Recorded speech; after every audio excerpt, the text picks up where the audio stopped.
With Chris being a drummer, Yeah. would he ever say, "Hey, Matt, what about playing this?" Or did he ever have any input in the drums? He never said anything, right? He said nothing. That's actually what Kim told me. He said Matt that he said that Chris never said anything to you about drums, which was so mind-blowing.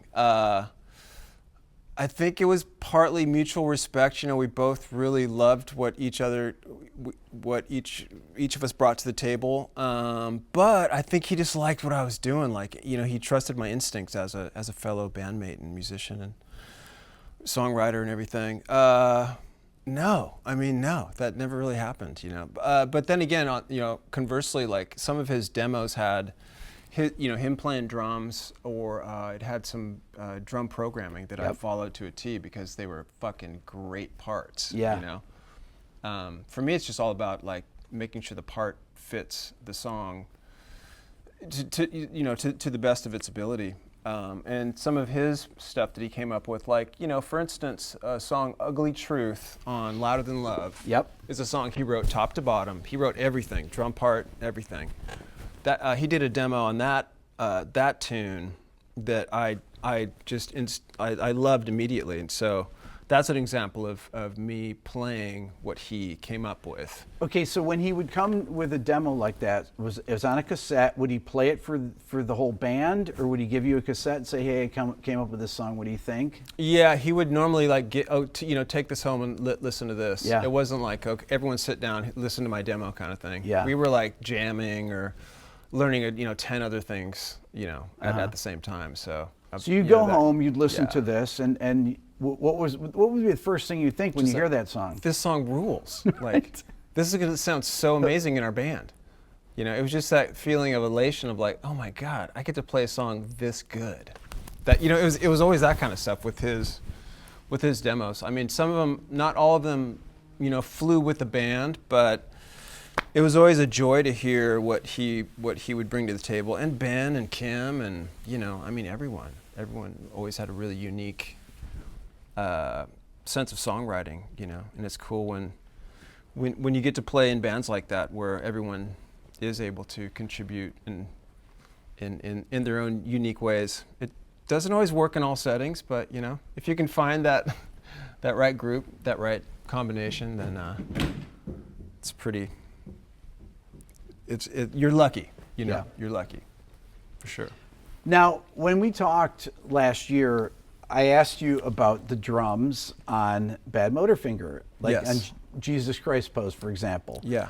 And I said, what's up with the alternate takes? Because the drums, and this is not anything about, it's a pretty radically different drum sound, a great drum sound on the alternate takes. That the room sounds almost sounds like a different song. So I wanted to say to people here that they should definitely go out and check out the alternate takes on that record, because it's a very different vibe. Yeah. All the songs have a very different vibe. Right. I love the drum sounds. I think that was at Avast. We were doing those recordings. Yeah, I'm not sure if that was ADAT or something like that, but that was a lot raw. I think way before we recorded the Badmotorfinger version of that tune. But yes, the way that the Badmotorfinger was mixed, I personally felt like the room sound got squashed quite a bit. And we just went for this real pointy, dry approach on all the instruments, which I think it definitely works now. But at the time, I was like, I think it works for me. I'd put it on the shelf. It's like, okay, I'll come back to that at some point, and I did.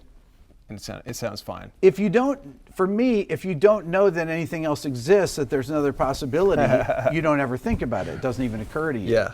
Right? It's like that's the way that it's meant to be. But as musicians, like, when we're in that sort of like predicament where we do create this thing that we're really proud of, but it doesn't come out like as expected, like the end result, or you think the end result could be much better if it just did this one other thing, But that's that's all part of compromise, playing in a band. That the greater good is the most important thing.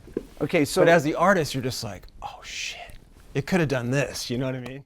I'd like to take a second to talk to you about this channel. This is actually Rick Beato 2. I've had it since the beginning of my main channel, and many of you are not subscribed. As a matter of fact, 87% of the people that watch this channel regularly are not subscribed. So I would encourage you to hit the subscribe button on this channel and on my main channel. This will help me get better guests and help continue to grow both of these channels. Thank you. If I were to ask you, of all the Soundgarden records, which one do you feel the songs and the sonics really were kind of what you guys imagined, or what you imagined, your own personal, not speaking for anyone else? That was Superunknown. Yes. For sure, that was Superunknown, yeah. Because for me, the way that it got mixed by Brendan, the drums just came up in the mix. They just got louder. Huge. And I loved it immediately. And the guys, you know, I think Soundgarden, we just came from this this different aesthetic, you know. The SST records had a certain sound, the Sub Pop records had a certain sound. And a lot of times it just had to do with like the way drums were mixed or approached or recorded back in the 80s, you know, just kind of that early DIY sort of, you know, recording methods that we were just sort of dealing with back then. But when that record got mixed, I felt like personally that the drums were a lot more hi-fi. Like the Spectrum came out. My snare drums had a nice sort of place in all the songs, and I was able to really kind of zero in on what kind of sound I wanted for each song. So, you know, we got really anal with that record. I think it was definitely that one for me. There's so many signature fills. There's so many signature sounds. The snare sound, like on Black Hole Sun, for example. Right. I mean, it really holds up to, 30 years later. Yeah. The thing is so hi-fi sounding. The whole record is like that. Yeah. What snare drums were you playing during that time period? Keplinger snares, right? For that particular song, I was playing a Keplinger snare, which I think it's one of these. Is it over here, maybe? It is or not something? one of those ones. Do you Okay. want, I think I see it. Do you want me to grab it? Yeah. I use the Keplingers. That thing looks like it weighs a ton, does it? It does weigh a ton. I mean, it really looks. That's a 7, isn't it? 7, yeah. Yeah. But this is my Black Hole Sun snare. Mailman. Like I use this a lot on Superunknown, and I didn't really use it on tour. It didn't really.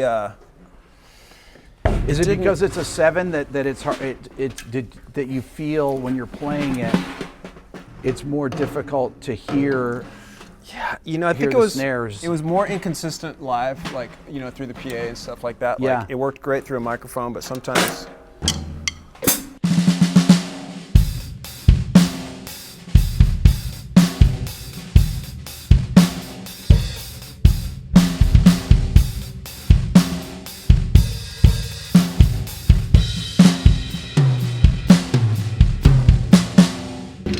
So it's got that kind of long note. Sounds killer. I love 7-inch deep snares. They sound so fat. It's got the great bottom end. It's tuned a little low. I mean, it would have been tuned up. The bottom would have been tuned up, but that's just off the shelf there. But yeah, that's the Black Hole Sun snare drum right there. I want to ask you this. I talked to your drum tech Neil about this, but use Emperors. Do you use clear Emperors? I use clear amps on the toms. Yep. Clear ambassadors on the bottom. Yep. Coated amp on the top snare. Yep.